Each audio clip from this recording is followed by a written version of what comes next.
നാരായണ നാരായണ. ശ്രീമന്നാരായണീയം ദശകം 30-31 വാമനാവതാര ചരിതം പറയണു. നമുക്കത് കേൾക്കാം. എല്ലാവർക്കും അറിയാവുന്ന കാര്യമാണ്. ഈ മന്വന്തരത്തിലെ അംശാവതാരമായിട്ട് വാമനമൂർത്തിയാണ്. ഓണക്കാലത്ത് നമ്മൾ വാമനമൂർത്തിയാണ് ആരാധിക്കുന്നത്. ആ വാമനമൂർത്തി തന്ന സ്വർഗീയ സുഖങ്ങളെയാണ് നാം ഇപ്പോൾ അനുഭവിക്കുന്നത്. അതിൻ്റെ നന്ദി പ്രകാശനവും കൂടെ ഭഗവാന് സമർപ്പിക്കുന്നതും കാഴ്ചക്കൊല തൊട്ടുള്ള കാര്യങ്ങളൊക്കെ അതിൽപ്പെടും. ശ്രീ ഗുരുവായൂരപ്പ ശരണനാരായണ. ഓം. ദശകം 30 1-ാം ശ്ലോകം. ഓം ശക്രേണ സംയതിഹതോ ബലിർമഹാത്മാ ശുക്രേണ ജീവിതതനു ക്രതുവർദ്ധിതോഷ്മ വിക്രാന്തിമാൻ ഭയനിലീനസുരാം ത്രിലോകീം ചക്രേ വശേ സതവ ചക്രമുഖാദഭീതാം. മഹാത്മാ സഹ, മഹാത്മാവായിട്ടുള്ള പരമാത്മാവായിട്ടുള്ള ആ ഭഗവാനെ സ്മരിച്ചുകൊണ്ട് ഈ മഹാത്മാവായിട്ടുള്ള സഹ ബലിഹി, ആ ബലി, ഇവിടെ ബലി പാലാഴി മഥനം കഴിഞ്ഞ സമയത്ത് ഉണ്ടായിട്ടുള്ള യുദ്ധത്തിൽ ഇന്ദ്രനാൽ വധിക്കപ്പെട്ടു. ആ ബലി, അതാണ് ഇവിടെ ആ ബലി എന്ന് പറയാനുള്ള കാരണം. ശക്രേണ, ഇന്ദ്രനാൽ ഹതഹ അപി, ഇന്ദ്രനാൽ കൊല്ലപ്പെട്ടു എങ്കിലും ശുക്രേണ ജീവിതതനുഹു, ശുക്രാചാര്യരാൽ, ദേവ ഗുരു ബൃഹസ്പതി, അതേപോലെ ദൈത്യഗുരു ഈ ശുക്രാചാര്യർ. അപ്പോൾ ആ ശുക്രാചാര്യരാൽ ജീവിപ്പിക്കപ്പെട്ടതായിട്ടുള്ള ഇന്ദ്രൻ, ശുക്രനാൽ ജീവിക്കപ്പെട്ടതായിട്ടുള്ള ബലി, ശുക്രേണ ജീവിതതനുഹു ക്രതുവർദ്ധിതോഷ്മ. പിന്നെ മാത്രമല്ല ഒരു വലിയ യാഗം ചെയ്തു, വിശ്വജിത്ത് യാഗം. ആദ്യത്തെ യാഗം അതാണ്. വിശ്വജിത്ത് യാഗം ചെയ്തപ്പോൾ ഈ വിശ്വത്തെ മുഴുവൻ ജയിക്കാൻ വേണ്ടതായിട്ടുള്ള എല്ലാം കിട്ടിയെന്ന, രഥം കിട്ടി, കുതിരകളെ കിട്ടി, ആയുധങ്ങൾ കിട്ടി, ആവനാഴി കിട്ടി, അമ്പവില്ല, എന്തൊക്കെയാ വേണ്ട വെച്ചാൽ ആഭരണങ്ങളോ എന്തൊക്കെയോ ഒക്കെ കിട്ടിയിട്ടുണ്ട്. അപ്പം ഇങ്ങനെയുള്ള വിശ്വജിത്ത് യാഗം കൊണ്ട്, ബ്രാഹ്മണ ഭക്തി കൊണ്ടും, ഗുരു സേവ കൊണ്ടും, പിന്നെ വിനയാധികാരങ്ങളെ കൊണ്ട് ഭക്തനായിട്ടുള്ള ബലിക്ക് ഇന്ദ്രനേക്കാൾ കൂടുതൽ ശക്തി കിട്ടി എന്നതാണ്. അപ്പം അതാണ് ഉപാസനയ്ക്ക് അത്രയും പ്രാധാന്യമാണ്. വിനയ ശുശ്രൂഷ ഭാവം ഭക്തിക്ക് അത്രയും ഭാവമാണ്, ബ്രാഹ്മണ ഭക്തിക്ക് പ്രത്യേകവും. അപ്പോൾ ശുക്രനാൽ ജീവിക്കപ്പെട്ടതായിട്ടുള്ള ബലി ക്രതു വർദ്ധിതോഷ്മ, യാഗത്തിൽ വെച്ച് ശക്തിയോട് കൂടിയവനായിട്ട് വിക്രാന്തിമാൻ. അപ്പോൾ വാമനാവതാരം കഴിഞ്ഞിട്ട് വാമനൻ പിന്നെ ത്രിവിക്രമനാവുകയുണ്ടായി. ഇവിടെ ബലിക്കും അതേ വിശേഷണ കൊടുത്ത്, വിക്രാന്തിമാൻ. അപ്പം അത്രയും വിക്രമങ്ങളെ കാണിക്കാൻ സാധിക്കും. പക്ഷെ ഇവിടെ ബലി യുദ്ധമൊന്നുമില്ലാതെ കണ്ടാണ് ദേവലോകം കീഴടക്കിയത്. ബലി അവിടെ ചെന്ന് കഴിഞ്ഞപ്പോൾ ഇന്ദ്രാദികൾ വസിഷ്ഠൻ പറഞ്ഞ് അവിടെ നിന്ന് പലായനം ചെയ്യാനാണ് ഉണ്ടായത്. അപ്പോൾ വിക്രമം ചെയ്യാൻ കഴിയുമെങ്കിലും അത് വേണ്ടി വന്നില്ല. അപ്പം അത്രയും ഉണ്ട് പുണ്യം. അതാണ് തവ ചക്രമുഖാത്, ഭഗവാന്റെ സുദർശന ചക്രത്തിൽ പോലും അഭീത, ഭയമില്ല. എന്താ കാരണം? സുദർശന ചക്രത്തിന് അമോഘാസ്ത്രമായതുകൊണ്ട് തടുക്കാൻ ആർക്കും കഴിയില്ല. ഭഗവാനിൽ വിശ്വാസമുള്ള ഈ മഹാബലിക്ക് സുദർശന ചക്രത്തിനെ പേടിക്കേണ്ട കാര്യമില്ല. സുദർശന ചക്രം വരികയാണെന്ന് വെച്ചാൽ ഞാൻ ഭഗവാങ്കൽ ലയിച്ചോളും. അപ്പോൾ അതിനെ തടുക്കാൻ കഴിയില്ല. പിന്നെ എന്തിനാ പേടിക്കണം? അപ്പോൾ ഭയം, അഭീത എന്നുള്ള വാക്കിന് വെറുതെ ഭീതിയില്ല എന്ന് മാത്രമല്ല, ഭഗവാനെ ശരണം പ്രാപിച്ചത് കൊണ്ടും അമോഘാസ്ത്രമായിട്ടുള്ള സുദർശന ചക്രം തൻ്റെ നേരെ വരികയാണെന്ന് വെച്ചാൽ തനിക്ക് മുക്തി കലായിച്ചാൽ മുക്തി കിട്ടും. അത് ഭഗവാങ്കൽ ലയമാണ്. അപ്പം അതുകൊണ്ട് പേടിക്കാനില്ല. അങ്ങനെയാണ് പേടിക്കാനില്ലാണ്ടായത്. ജ്ഞാനം കൊണ്ടാണ് പേടിയില്ലാണ്ടായത്, അല്ലാണ്ട് മരിക്കുമോ എന്നുള്ള പേടിയില്ലായിട്ടല്ല. ഭയനിലീന സുരാം, ഭയം കൊണ്ട് ഒളിച്ചതായിട്ടുള്ള ദേവന്മാരെ, സുരന്മാരൊക്കെ ഈ ബലിയെ കണ്ടു കഴിഞ്ഞപ്പോൾ എല്ലാവരും പേടിച്ചു പോയി. ഇന്ദ്രൻ തൊട്ടുള്ള എല്ലാവരും ഗുഹയിൽ അവിടെയും ഇവിടെയൊക്കെ ആയിട്ടാണ് ഉണ്ടായത്. ഭൂമിയിൽ കൊളിച്ചു താമസിച്ചു വേഷം മാറിയിട്ട്. ത്രിലോകിയും വശേ ചക്രേ. അപ്പോൾ ബലി 3 ലോകത്തെയും നന്നായിട്ട് തന്നെ ഭരിച്ചു എന്നതാണ്. അപ്പോൾ പാലാഴി മഥനകാലത്ത് അമൃത് അർഹതയുണ്ടായിട്ടും അത് കിട്ടിയില്ല. അത് കഴിഞ്ഞ് യുദ്ധം, അതിൽ ഇന്ദ്രനാൽ വധിക്കപ്പെട്ടു, ശുക്രനാൽ ജീവിക്കപ്പെട്ടു. അപ്പോൾ ഭഗവാനും കൂടിയും തോന്നി, കാരണം ഇത് ബലിക്ക് ഇത്രയും കൂടുതൽ ഭക്തനായിട്ടുള്ള ബലിക്ക് എന്തെങ്കിലും കൊടുക്കാണ്ട് പറ്റില്ല. അപ്പം എന്നാൽ അതിനൊരു ലീല ആയിക്കോട്ടെ, ഒരു കാരണം ആയിക്കോട്ടെ. അങ്ങനെ സാത്വികരായിട്ടുള്ള അസുരന്മാരെ ജീവിപ്പിക്കാൻ വേണ്ടിയിട്ട് ഭഗവാൻ തന്നെ പറഞ്ഞു, ശുക്രാചാര്യ ചേഞ്ച് ചെയ്തു. ശുക്രാചാര്യരെ മൃതസഞ്ജീവനി വിദ്യ കൊണ്ടാണ് ജീവിപ്പിച്ചത്. അപ്പോൾ വീര്യത്തെ വീണ്ടും ഗുരുവിനാൽ കൊടുക്കപ്പെടണം. അതിനു വേണ്ടിയിട്ട് വിശ്വജിത്ത് യാഗത്തെ ചെയ്യിച്ചു. യുദ്ധമൊന്നും ഇല്ലാതെ കണ്ട് തന്നെ ഇന്ദ്രാദികളെ ഭയപ്പെടുത്താൻ സാധിച്ചു. പലായനം ചെയ്ത ആ ഇന്ദ്രാദികളെ സ്വർഗത്തിൽ നിന്ന് ഒഴിവായി കഴിഞ്ഞപ്പോൾ വളരെ എളുപ്പത്തിൽ 3 ലോകവും നന്നായിട്ട് തന്നെ ഭരിക്കാൻ സാധിക്കുകയും ചെയ്തു. ഭഗവത് ഭക്തിയും ബ്രാഹ്മണ ഭക്തിയും ഗുരുഭക്തിയും ആണ് അതിന് തുണയായിട്ട് ഈ ബലിക്ക് കിട്ടിയത് എന്ന് സാരം. അപ്പം ഇത് വളരെ പ്രധാനമാണ്. ദേവനെയും ബ്രാഹ്മണനെയും എപ്പോഴും ഗുരുസ്ഥാനത്ത് കണ്ടുകൊണ്ട് ഗുരുവിനെയും, ഗുരുവും ബ്രാഹ്മണനും ദേവനും ഒരേപോലെ എന്നാണ് പറയുക. നമ്മൾ ഭാഗവതന്മാരായതുകൊണ്ട് ഗ്രന്ഥം കൂടി ചേർക്കും. ഗുരു ഗ്രന്ഥം ദേവത എന്നാണ് പറയുക. അപ്പോൾ ഇതിൽ ബ്രാഹ്മണൻ ഗുരുവിൽ ലയിച്ചുകൊണ്ടാണ് ബ്രാഹ്മണനെ വേറെ അടുത്ത് പറയുന്നത്. ഇവിടെ അതും കൂടി പറഞ്ഞു എന്ന് മാത്രം, അത്രയേ ഉള്ളൂ. അപ്പം അതുകൊണ്ടാണ് സ്വർഗം കീഴടക്കാൻ സാധിച്ചത്.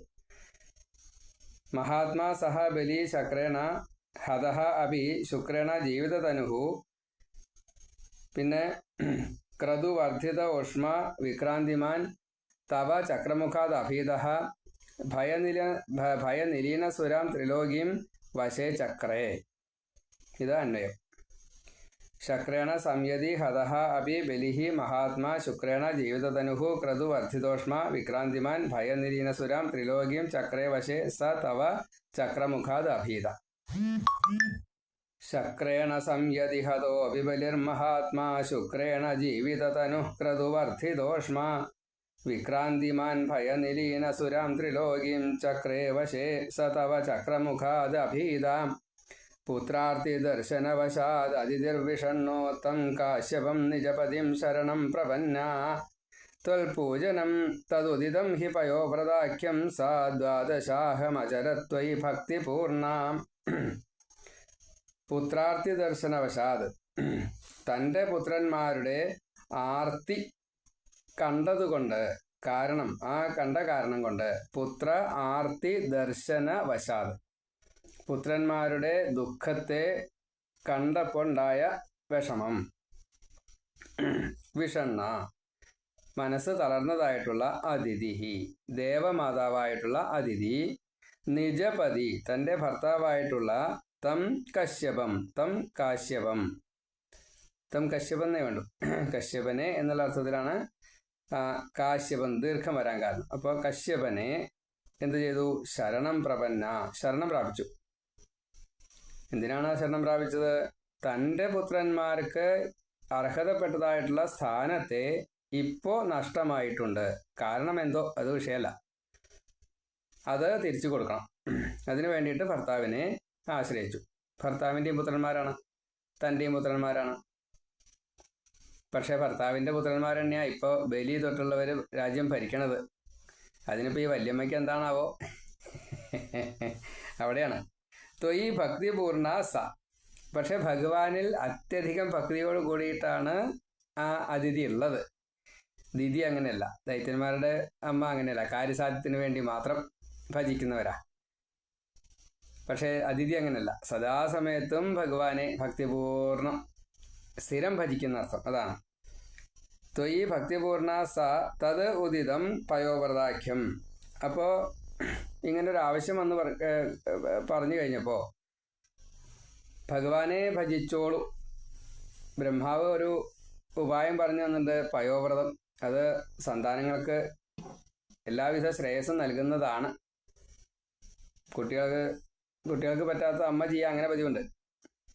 കുട്ടികൾക്ക് വേണ്ടിയിട്ട് ഈശ്വര സേവ അമ്മ ഇങ്ങനെ സാത്വിക ഭാവത്തിൽ ചെയ്യുകയാണെന്ന് വെച്ചാൽ അതിന് വലിയ ഫലമുണ്ട് എന്നാണ് ബ്രഹ്മാവ് പറഞ്ഞത്.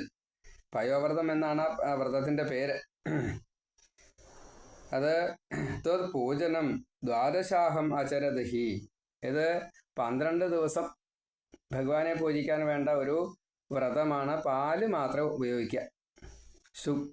വെള്ളം എല്ലാം നിറം വെളുപ്പാവണം.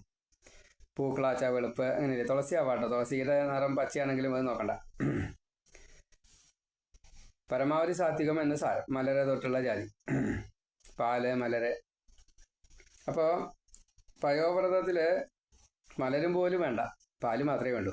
പാലും പാലിൻ്റെ ഉൽപ്പന്നങ്ങളും എന്നാണ്. പക്ഷെ പായസമാവും ചെയ്യാം. ഹോമ പൂജ ദാനം പായസം വെച്ചാൽ ബ്രാഹ്മണർക്ക് ഊട്ട്, ഭക്തർക്ക് ഊട്ട്, ബാലന്മാർക്ക് കുട്ടികൾക്ക് ഊട്ട്, അങ്ങനെയൊക്കെ വേണം. അന്നദാനം, എല്ലാവർക്കും അന്നദാനം കൊടുക്കണം. അപ്പോൾ പായസം അങ്ങനെയാണ്.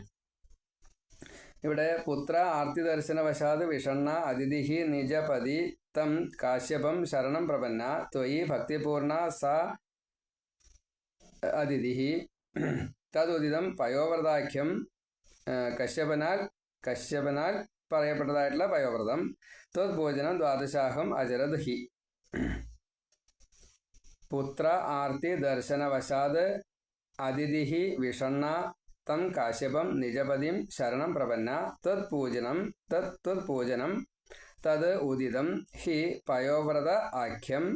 സ ദ്വാദശ അഹം എന്നുള്ളത് അവിടെ ഞാൻ എന്നുള്ള അഹങ്കാരം എന്നുള്ളതല്ല. ദ്വാദശ അഹം അത് 12 ദിവസം, 12 പകല് എന്നുള്ള അർത്ഥമാണ്. അഹസ് എന്ന് പറഞ്ഞാൽ പകലെന്ന. അപ്പോൾ ദ്വാദശ അഹം ആചരത് ത്വയി ഭക്തിപൂർണ. അപ്പോൾ അഹം എന്നാണ് കേൾക്കുമ്പോൾ അഹം എന്നുള്ള അഹങ്കാരം എന്നുള്ള ഇതല്ല എടുക്കുക. ഇവിടെ അഹം എന്നുള്ളത് 12 ദിവസം, ദ്വാദശ അഹം അങ്ങനെയാണ്. അപ്പോൾ അവിടെ മുറിക്കാറില്ലേ സാധാരണ, പദച്ഛേദം ചെയ്യാറില്ല. ദ്വാദശ അഹം എന്ന് പറയുള്ളൂ. ദ്വാദശ അഹം എന്നാണ്. ദ്വാദശാഹം 12 പകല്.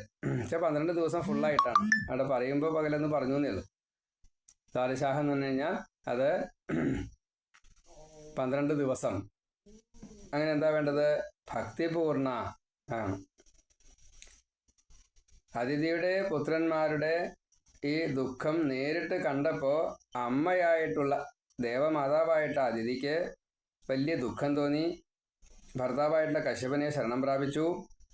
ഭഗവാനിൽ സദാ ഭക്തിയോട് കൂടിയിട്ട് എന്നും സേവിക്കുന്നതായിട്ടുള്ള ആ അമ്മ ഈ ദേവന്മാരുടെയും അസുരന്മാരുടെയും അച്ഛനാണെങ്കിലും അച്ഛൻ പറഞ്ഞ പ്രകാരം കുട്ടികൾക്ക് പറ്റാത്തത് അമ്മ ചെയ്താൽ മതി. 12 ദിവസത്തെ പയോവ്രതം എന്ന ഉപവാസം എടുത്തോളൂ, ഭഗവാനെ പ്രീതിപ്പെടുത്തിക്കോളൂ എന്ന് പറഞ്ഞു. പുത്രാർത്തി ദർശനവശാദ് അതിഥിർവിഷണ്ണ തം കാശ്യപം നിജപതിം ശരണം പ്രപന്ന ത്വത്പൂജനം തതുദിതം ഹി പയോവ്രതാഖ്യം. സാ ദ്വാദശാഹമചരത്വയി ഭക്തിപൂർണ. ഇവിടെ പയോവ്രതത്തിനെ പറ്റി ഭാഗവതത്തിൽ പറഞ്ഞത് ഒന്നിങ്ങനെ വിസ്തരിച്ചിട്ടുണ്ട്. അപ്പം ഒന്ന് കേൾക്കാം. ഉദ്ധൃതാസി വരാഹേണ കൃഷ്ണേന ശതബാഹുന മൃത്തികേ ഹനമേ പാപം യന്മയാ ദുഷ്കൃതം കൃതം. ആദ്യം വേണ്ടത് ഇതാ, നമ്മൾ ഭഗവാനെ ആശ്രയിക്കുകയാണ്. അപ്പോൾ ഏത് ഭഗവാനെ, ഏത് മൂർത്തി? വിഷ്ണുവിനെ തന്നെ ആശ്രയിക്കുമ്പോൾ ഏത് മൂർത്തി വേണം? പരമാത്മാവായിട്ടുള്ള ആ ഭഗവാൻ വരാഹമൂർത്തിയായി വന്ന് ഭൂമിദേവിയെ രക്ഷിച്ചതായിട്ടുള്ള ആ ഭഗവാൻ ശ്രീകൃഷ്ണനായിട്ട് ഇങ്ങനെ എല്ലാ കടങ്ങളും വീട്ടാൻ നമ്മെ പ്രേരിപ്പിച്ചതായിട്ടുള്ള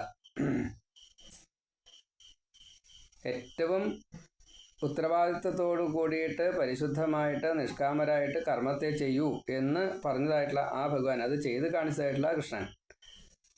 ആ കൃഷ്ണസ്മരണയോട് കൂടിയിട്ട് ഈ ഭൂമിദേവിയെയും അതേപോലെ മഹാഗുരുക്കന്മാരും അതേപോലെ മഹാവിഷ്ണുവും എല്ലാ പാപങ്ങളും തീർത്തു തരയണമേ എന്ന പ്രാർത്ഥനയോട് കൂടിയിട്ട് വേണം തുടങ്ങാനായിട്ട്. അപ്പോൾ നമ്മൾ ദുഷ്കൃതങ്ങൾ ചെയ്തിട്ട് അതിൻ്റെ ദുരിതഫലമായിട്ടാണ് സ്വതവേ 3 ദുഃഖങ്ങൾ വരിക. 3 ദുഃഖങ്ങൾക്കാണ് പ്രാധാന്യം. ഒന്ന് സന്താനമില്ലായ്മ, പിന്നെ ദാരിദ്ര്യം, പിന്നെ രോഗം. അപ്പം അതിൽ ദാരിദ്ര്യത്തിനാണ് ഏറ്റവും പ്രാധാന്യം എന്നാണ് പറയുക. രണ്ടാമത്തേതാണ് ഈ പുത്രദുഃഖം. മൂന്നാമത്തേതാണ് രോഗം. കടം വീടില്ല, അതുകൊണ്ടാണ് പുത്രദുഃഖത്തിന് ആ സ്ഥാനം വരാനുള്ള കാരണം. അപ്പം ഇവിടെ ആദ്യം തന്നെ ഈ പ്രാർത്ഥനയോട് കൂടിയിട്ട് ഭഗവാനെയും അതേപോലെ ബ്രാഹ്മണനെയും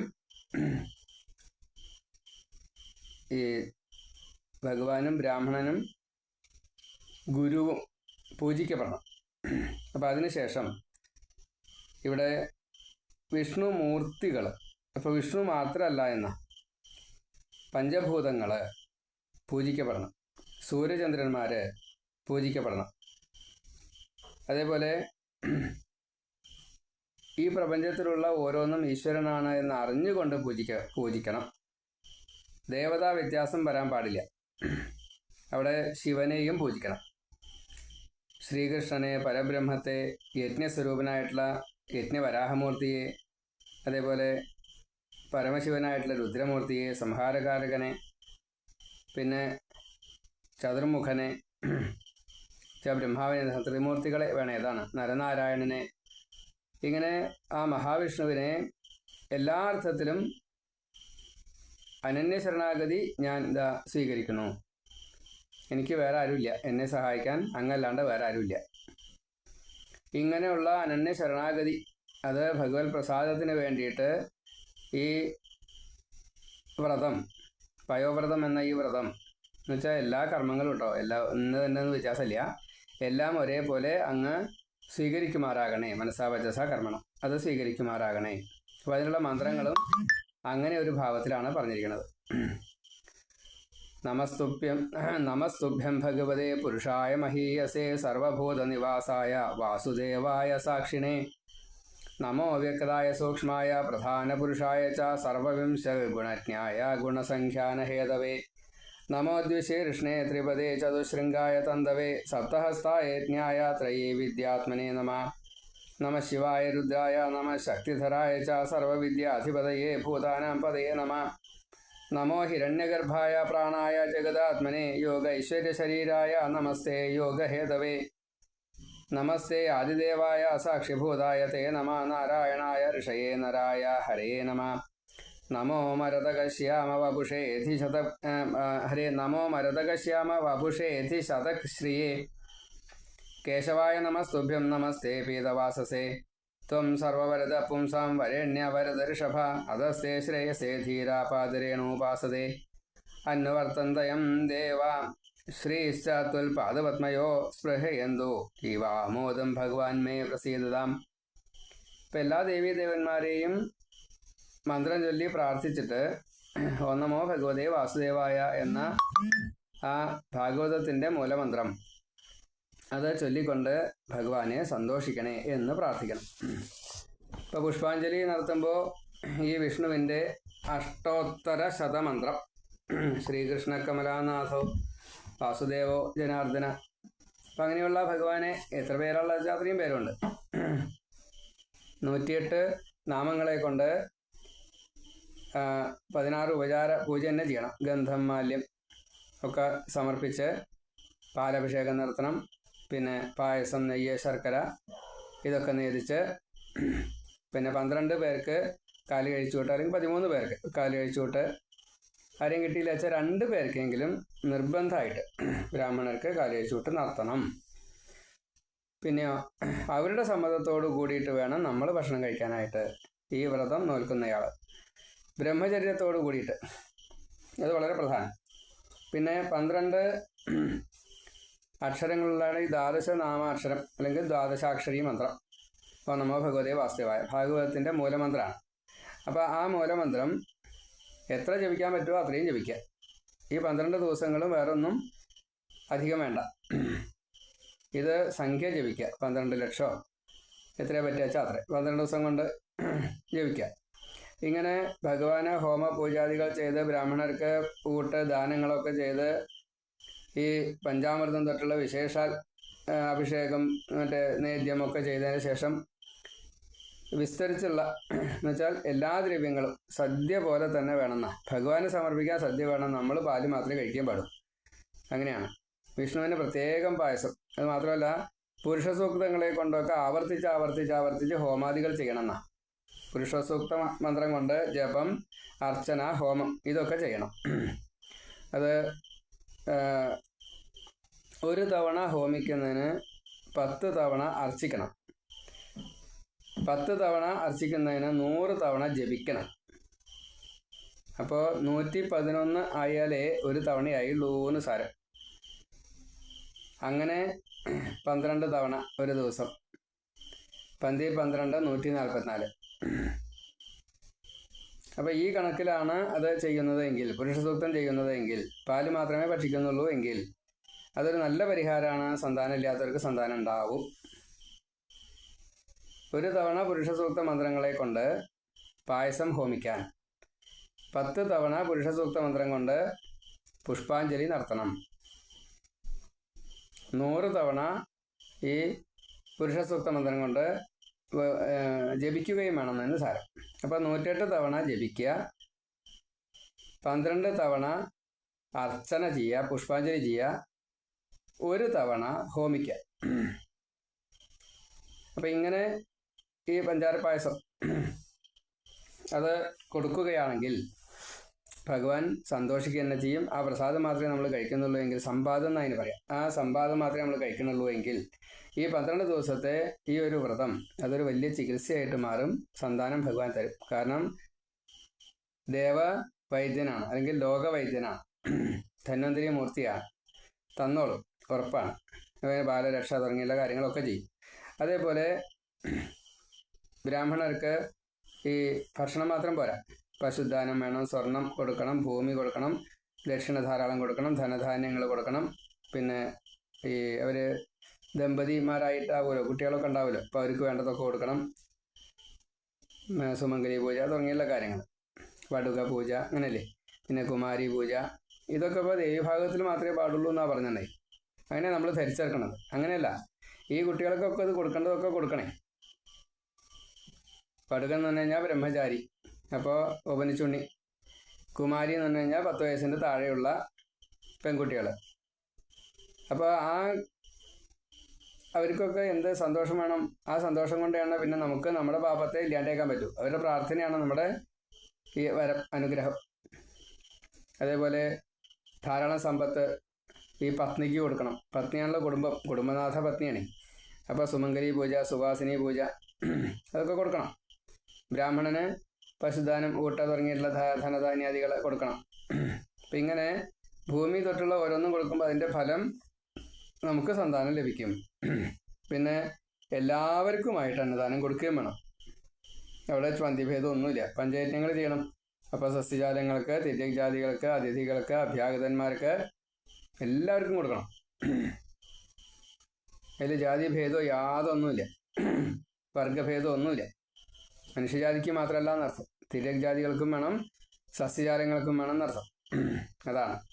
അപ്പം എല്ലാവർക്കും അന്നദാനം കൊടുത്തിട്ട് ഈ പയോവ്രതം വേണ്ട രീതിയിൽ ചെയ്യുകയാണെങ്കിൽ ഭഗവാൻ നമുക്ക് സന്താനത്തെ തരുക തന്നെ ചെയ്യും. ഇതാണ് അതിൻ്റെ ഒരു വിധി പറഞ്ഞത്. ഇനി 3-ാമത്തെ ശ്ലോകം. തസ്യാവധൂ ത്വയി നിലീനമതേരമുഷ്യാശ്യാമശ്ചതുർഭുജ വപുസ്വയമാവിരാസി നമ്രാം ച താമിഹ ഭവത്തനയോ ഭവേയം ഗോപ്യം മദീക്ഷണമിതി പ്രലപന്നയാസി. സർവത്ര ഗോവിന്ദനാമ സങ്കീർത്തനം. ഗോവിന്ദ ഗോവിന്ദ. ഇങ്ങനെ പയോവ്രതം നോറ്റ് കഴിഞ്ഞപ്പോൾ ഭഗവാൻ അതിഥിക്ക് മാത്രമായിട്ട് ദർശനം കൊടുത്തു. എന്നിട്ട് അനുഗ്രഹാദി കാര്യങ്ങളൊക്കെ കൊടുത്തു. ആരോടത് പറയരുത്, ദേവരഹസ്യമാണെന്ന് പറയുകയും ചെയ്തു. തസ്യ അവധൗ, ഈ 12 ദിവസം പയോവ്രതം നോറ്റ് അതിൻ്റെ ഏറ്റവും അവസാനം ത്വയി നിലീനമതേഹേ അമുഷ്യാഹ, അങ്ങയിൽ മനസ്സ് പൂർണ്ണമായിട്ട് ലയിച്ചിരിക്കുന്നതായിട്ടുള്ള ആ അതിഥിയുടെ മുമ്പിൽ ശ്യാമഹ ചതുർഭുജ വപുഹു ത്വം, ശ്യാമവർണ്ണനായിട്ടുള്ള ചതുർബാഹുവായിട്ടുള്ള ശംഖചക്ര ഗദാപത്മധാരിയായിട്ടുള്ള മഹാവിഷ്ണു സ്വയം ആവിരാസി. ഈ അമ്മയായ അതിഥി ദേവിക്ക് മുമ്പിൽ പ്രത്യക്ഷയായി. ഇഹ നമ്രാം താം ച, അങ്ങയുടെ മുമ്പിൽ സ്തുതികളോട് കൂടിയിട്ട് പലതും ചെയ്ത് പ്രദക്ഷിണം വെച്ച് നമസ്കരിച്ച ആ അതിഥി മാതാവിനോട് അഹം ഭവത്തനയഹ, ഞാൻ അവിടുത്തെ പുത്രനായിട്ട് ഭവ ഇയം ഭവേയം, ഭവിക്കുക തന്നെ ചെയ്യും, ഞാൻ അങ്ങയ്ക്ക് പുത്രനായിട്ട് വരാം എന്ന് പറഞ്ഞു. മതീക്ഷണം, എൻ്റെ ഈ ദർശനം, നമ്മൾ തമ്മിലുള്ള ഈ കൂടിക്കാഴ്ച, ഗോപ്യം ഇത് രഹസ്യമായിട്ട് വെക്കണം കേട്ടോ എന്ന് പ്രലപൻ അയാസി, ഇങ്ങനെ പറഞ്ഞതിന് ശേഷം കാണാതെ ആവുകയും ചെയ്തു. തസ്യ അവധൗ ത്വയി നിലീനമതേഃ അമുഷ്യാഃ ശ്യാമഃ ചതുർഭുജവപു ത്വം സ്വയം ആവിരാസി. ഇഹ നമ്രാം താം ച അഹം ഭവത്തനയഃ ഭവേയം മതീക്ഷണം ഗോപ്യം ഇതി പ്രലപൻ അയാസി എന്ന് അന്വയം. തസ്യ അവധൗ ത്വയി നിലീനമതേഃ അമുഷ്യാഃ ശ്യാമഃ ചതുർഭുജവപുഃ സ്വയം ആവിരാസീഃ നമ്രാം ച താം ഇഹ ഭവത്തനയഃ ഭവേയം ഗോപ്യം മതീക്ഷണം ഇതി പ്രലപൻ അയാസി. അപ്പോൾ ഇങ്ങനെ പയോവ്രതത്തിൻ്റെ അവസാന ദിവസം ഭഗവാങ്കൽ തന്നെ മനസ്സ് വെച്ചതായിട്ടുള്ള അതിഥിക്ക് ചതുർബാഹു വിഷ്ണു സ്വരൂപം ശ്യാമളവർണ്ണനായിക്കൊണ്ട് നേരിട്ട് പ്രത്യക്ഷപ്പെട്ടു. സ്തുതിയാദികളെ സ്വീകരിച്ചു. നമസ്കാരാദികളെ സ്വീകരിച്ചതിന് ശേഷം ഞാൻ അവിടത്തേക്ക് പുത്രനായിട്ട് വന്നോളാട്ടോ എന്ന് പറഞ്ഞു. ഈ ദർശനം, നമ്മൾ തമ്മിലുള്ള ഈ കൂടിക്കാഴ്ച, അത് രഹസ്യമായിരിക്കണം, ദേവരഹസ്യമാണ് എന്നെല്ലാം പറഞ്ഞുകൊണ്ട് ഭഗവാൻ മറയുകയും ചെയ്തു എന്ന് ഈ ശ്ലോകം. തസ്യാവധൗ ത്വയി നിലീനമതേരമുഷ്യാശ്ചതുർഭുജ ഹരേ തസ്യാവധൗ ത്വയി നിലീനമതേഃ അമുഷ്യാ ശ്യാമശ്ചതുർഭുജവപു സ്വയമാവിരാസി നമ്രാം ച താമിഹ ഭവത്തനയോ ഭവേയം ഗോപ്യം മതീക്ഷണമിതി പ്രലപന്നയാസി. സർവത്ര ഗോവിന്ദനാമ സങ്കീർത്തനം. ഗോവിന്ദ ഗോവിന്ദ. ഇപ്പം നമ്മൾ 30ാമത്തെ ദശകത്തിൽ 3 ശ്ലോകങ്ങളാണ് പറഞ്ഞത്. ഇനി ബാക്കിയുള്ളത് അടുത്തതിൽ പറയാം. സർവത്ര ഗോവിന്ദനാമ സങ്കീർത്തനം. ഗോവിന്ദ ഗോവിന്ദ. നാരായണ നാരായണ.